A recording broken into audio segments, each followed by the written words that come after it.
in the meantime, we told you a little bit earlier about New Jersey's governor with a plan to sort of balance the books in the state by going after, the millionaires, the very rich, some companies. He did not go as far as Bill de Blasio does in New York City to say, the rich might whine, they're not going to leave, but if they do leave, they'll come back. It's a little weird, the de Blasio view on all of this, because they are leaving, and that is real. Joe Borelli is the New York City Council minority whip, Trump 2020, New York co-chairman. Joseph, always good to have you. He's more or less saying, go ahead, make my day, leave, but you'll be back because it's just a great city and everyone wants to come back.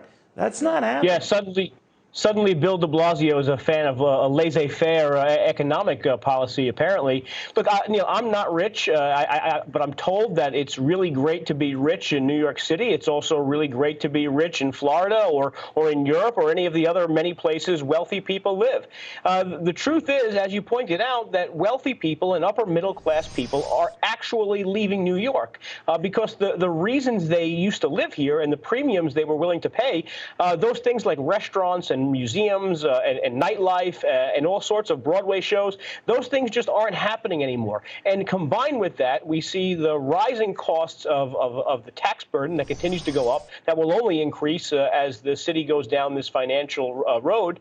It just doesn't make sense, or it makes less sense for a lot of people who have the means to leave. And the top 2% right now pay 50% of our state's income tax. So while everyone may not leave, it only takes a very small percentage of people to leave to impact the city and state budget in a way that will have deleterious effects on some of the social programs that the mayor frequently touts. I've never met a tax that doesn't grow. I always talk about the AMT, the alternative minimum tax, which is supposed to ensnare just a few who were getting away with not paying any taxes, and now it's grown to half or more of all taxpayers.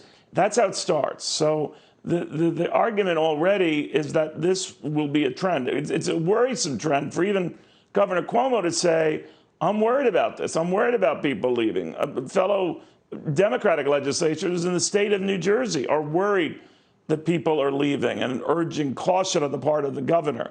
But it doesn't happen. Invariably, the pursuit of the rich to make everything right continues. What do you make of that?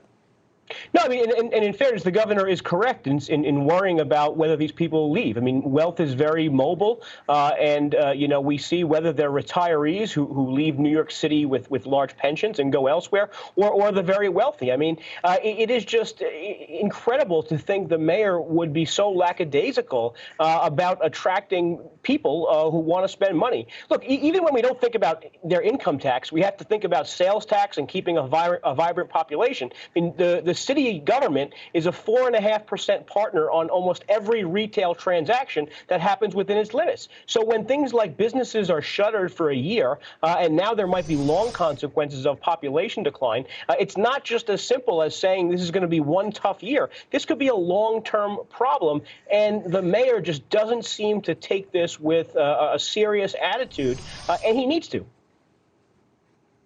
He needs Arnold Schwarzenegger. Someone to say, I won't be back. Maybe. I don't know. Something like that.